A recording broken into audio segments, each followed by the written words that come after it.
So as you can see here, in 2019, the House has passed 389 bills, 151 resolutions, and they were focused clearly very heavily on the impeachment of President Trump. In the Senate, they've passed 132 bills, 284 resolutions, and have focused very heavily on confirming judges. It's important to note that of the 80 originating in the Senate that have passed already, the House has not passed 58. I think that's important to point out because it's so easy for Nancy Pelosi to complain about what seems to be sitting with the Senate sort of dormant, but not paying attention to what the Senate has sent over to the House.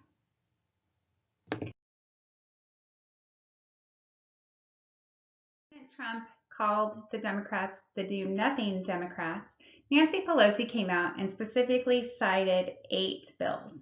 So I thought perhaps those are some of the most important bills that are sitting in the Senate that the House has already passed that she would like to have reviewed. So I decided to dig through those bills and offer an opinion on the pros and cons of each of those. The first one is For the People Act, and it is intended to address some structural issues regarding elections that protect the extreme elements of both parties.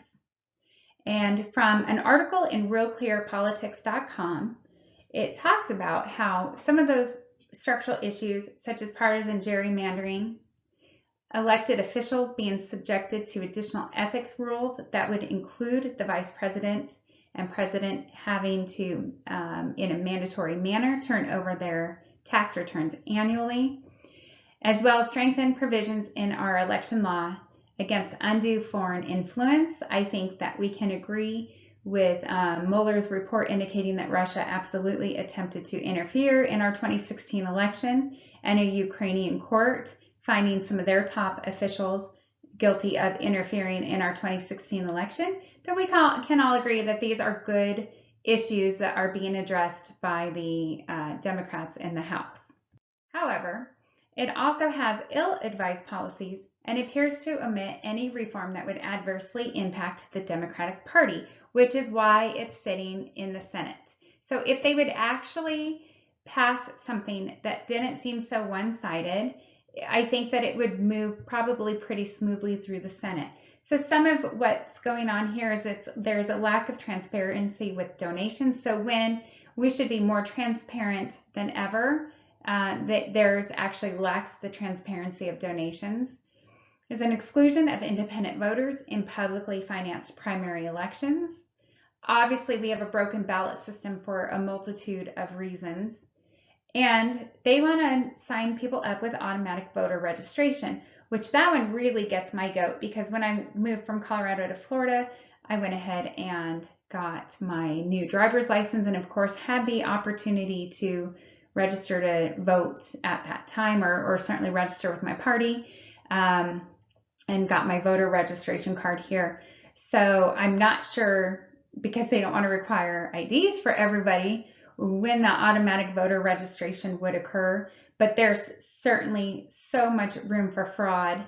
And of course, assigning somebody a party automatically if they're not a part of, affiliated with a particular party, that I just think that there's just so much room for fraud here, that this bill should be killed just for that reason alone.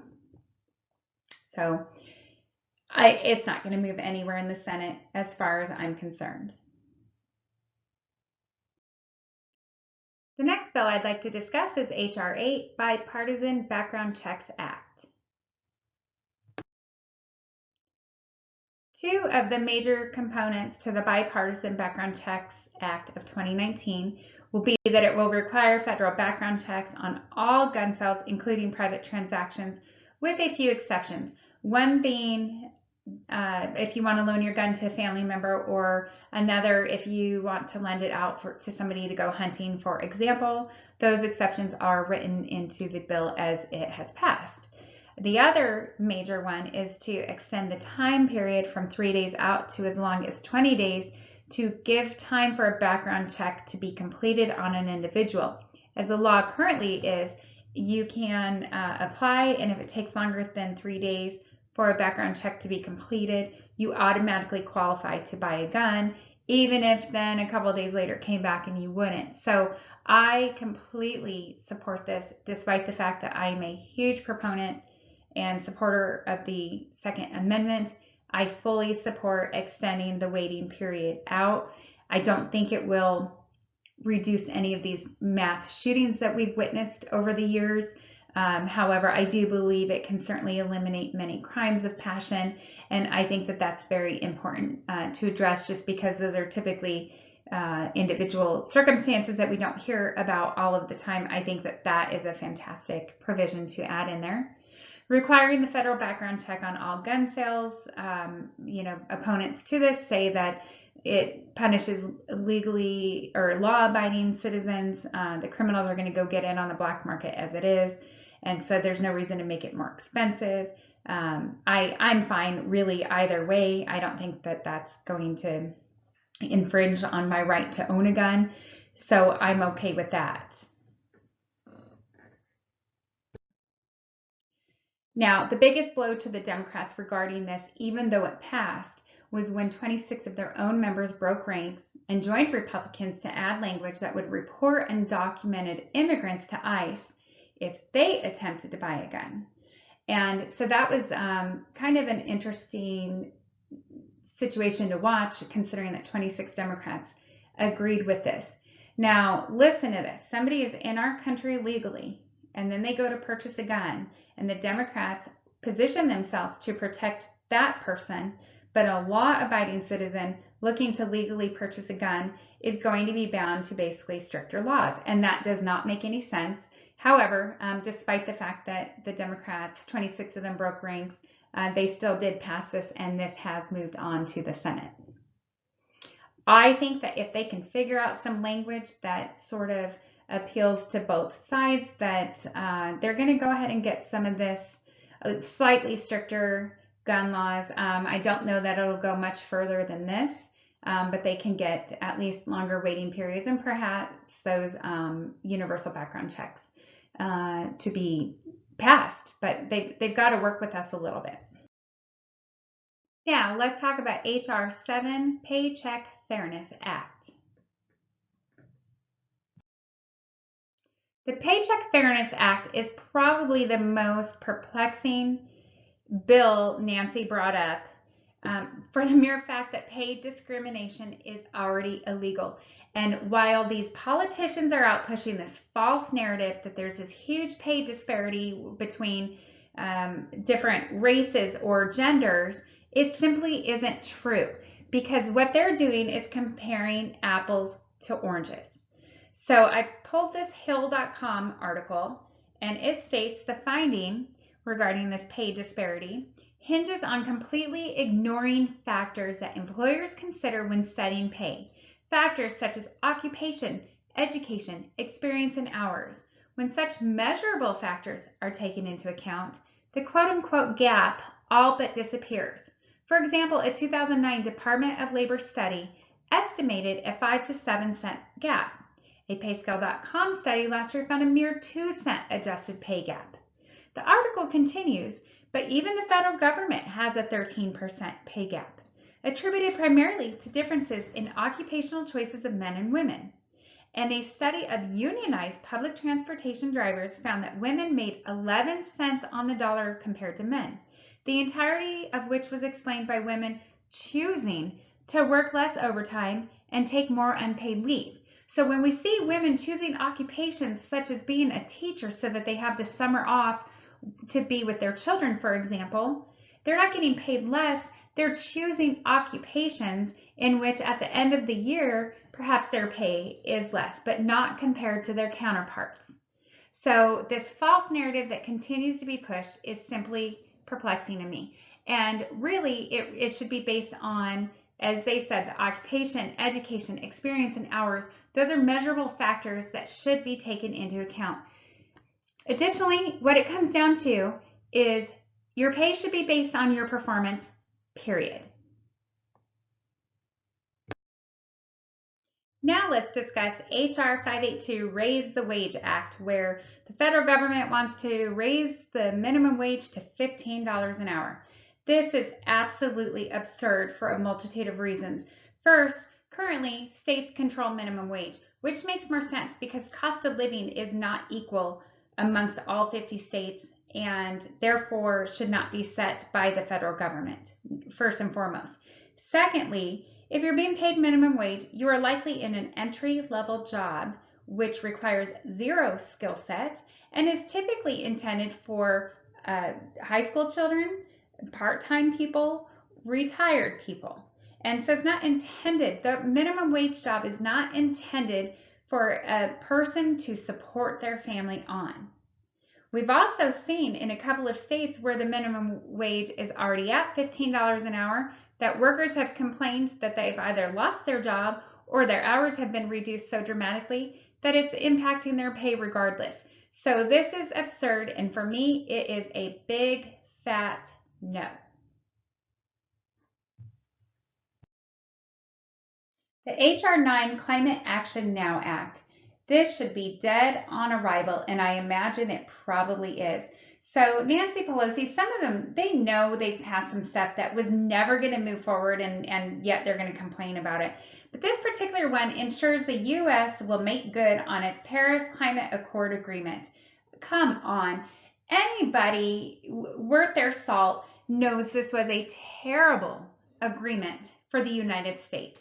Not only are we already reducing our own carbon footprint, but we were giving a pass to some of the main offenders, such as China and India.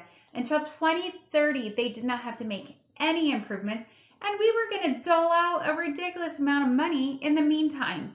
That is absolutely just makes zero sense. So nope, absolutely, this was never going to go anywhere, and the Democrats knew it. It's just one more thing for them to complain about. Now, on the contrary, the Equality Act of 2019, I think, is probably the most sensitive one, and quite frankly, I don't even have a solid opinion one way or the other. I'm very torn with it because I understand where two sets of individuals, if you will, both should have certain rights, but one basically imposes on the other, and I don't know what the answer is to that. So the Equality Act of 2019 prohibits discrimination on the basis of sex, sexual orientation, gender identity, or pregnancy, childbirth, or a related medical condition of an individual, as well as because of sex-based stereotypes. So the conundrum here is if you have somebody who is genuinely religious, let's just take the Colorado cake baker. He's closed on Sundays so that not only he, but his employees can enjoy the day going to church and worshiping and spending time with their families if that's how they choose to spend it. He does not make Halloween cakes. He will not make any cakes with hateful speech written on it, anything that's racist. But he also refused to make a cake for a same-sex couple for their wedding. And he has cited the Religious Freedom Act, and that based on his own religion and his beliefs, that he has the right to not serve a certain type of customer. And so obviously that hasn't even been decided in the Supreme Court. The only part of that case that's been decided is that the Colorado Commission did not treat him fairly. And so anyhow, I do believe that in this particular one, I'm not even sure if this ends up with the Supreme Court. I don't know how this one gets resolved because, again, I see it from both sides. However, you've got people who want their rights based on their sexual orientation, and then you have people who have their religious freedom, right? And so I honestly don't know what the answer is. I know that I see why this one is a very sensitive one, and I see it from both parties' perspective. So it's interesting. Now, some of the stuff in the Equality Act is you can't be fired because of your sexual orientation when a majority of the states are at-will employment states. And therefore, I do think that puts employers in a precarious situation because they may fire somebody for not doing their job and then they get sued because the person says it's because of their sexual orientation. So I think that some of the writing in the Equality Act is a little bit interesting and almost will give people, the LGBTQ community, more rights or special rights over everybody else. Because again, they can, right now, anybody can be fired in a majority of the states and let go for any particular reason. So anyway, I think that this one's interesting. I'm not sure where this one's going to go because again, you have, if it passes, you have two separate individuals who are legally protected by laws which contradict one another. So I find this one very interesting.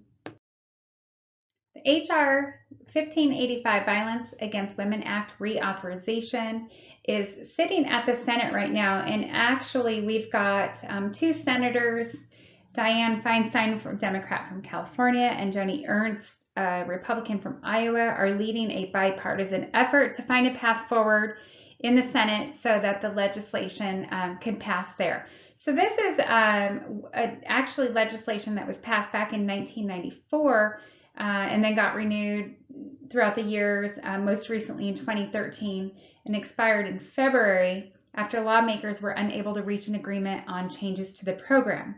So obviously at this point, they're looking at additional resources for victims and survivors of domestic violence.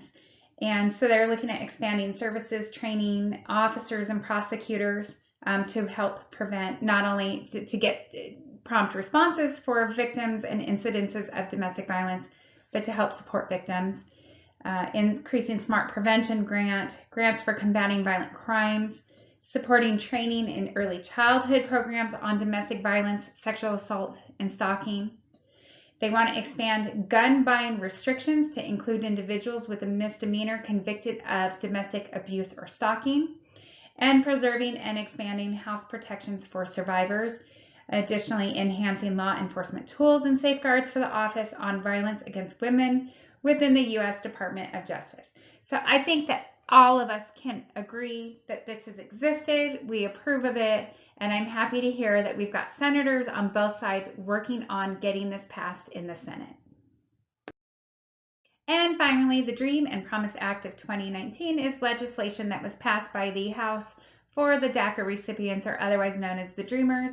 These were the individuals that were brought to the United States illegally by their parents when they were children, and this is the only country they've ever known, but they have not had a pathway to permanent residency or ultimately U.S. citizenship. So I do support measures to help them gain access to, again, that permanent residency and ultimately U.S. citizenship.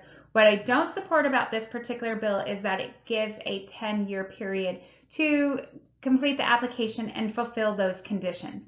I think that we need to hire enough people to process that and insist that it happen within a 3-year period. I believe most individuals would be motivated to get this done and not have to continue to worry about if they're going to get deported from the only country that they're real familiar with. So I support these measures. I just think we need to shorten the time frame that we require them to complete the application and fulfill the conditions, and that we just hire enough people and include it in the budget and the application fee to help offset those costs to get them that more permanent residency status and then ultimately a pathway to citizenship. I'd like to thank you for listening. Please be sure to follow me on Facebook at Right Chick Politics for some fun political dialogue. This is Sarah Arnett. Have a great evening.